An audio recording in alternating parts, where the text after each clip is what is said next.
ஒருத்தர் ஒரு நாள் நடிக்கலாம், 2 நாள் நடிக்கலாம். ஆனா 90 நாள் நல்லவனா நடிக்க முடியுமா அப்படின்னு கேட்டா, கண்டிப்பா முடியாது. சபரியும் அதே தான். இப்போ நடிக்கல அப்படின்னு நெறைய பேருக்கு புரிஞ்சிருக்கும். அதுவும் டிக்கெட் ஃபினாலே வாய்ப்பு இருந்து கூட சாண்ட்ராவுக்காக வெளிய போய் அந்த டாஸ்க்க தவற விட்டாரு. அது ஒரு பக்கம் இருக்க, சபரி இன்னைக்கு பண்ண வேலையை பார்த்தா, நீ தான் தலைவா டைட்டில் வின்னர் அப்படின்னு அவங்களோட ரசிகர்கள் கண்டிப்பாக அடித்து சொல்லுவாங்க. பச்சை மிளகாயை சாப்பிட்டுட்டு சாண்ட்ரா மாதிரி பயந்தவங்களாம் போல்டாக விளையாடணும் அப்படின்னு சொல்லி அவங்கள சேவ் பண்ணுறேன்னு சொல்லும்போது, சாண்ட்ரா நடிக்கிறது நமக்கு மட்டும்தான் தெரியும். ஆனால் நடிக்கிற மாதிரி சபரிக்கு தெரியாதனால சபரி சேவ் பண்ணியிருக்காரு.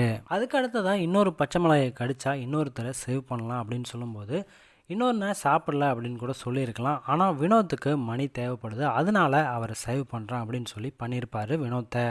2 பச்சை மிளகாயை கடிச்சிருப்பாரு. இதை பார்த்த பிக் பாஸே என்னையா இது அநியாயத்துக்கு நல்லவனாக இருக்கான் அப்படின்னு நினச்சிருப்பாரு. பிக் பாஸ் சீசன் 9 டைட்டில் வின்னராக சபரி வரணும்னு நினச்சிங்கன்னா டைட்டில் வின்னர்னு போட்டு சபரின்னு போட்டு ஒரு கமெண்ட்டை போட்டு விடுங்க.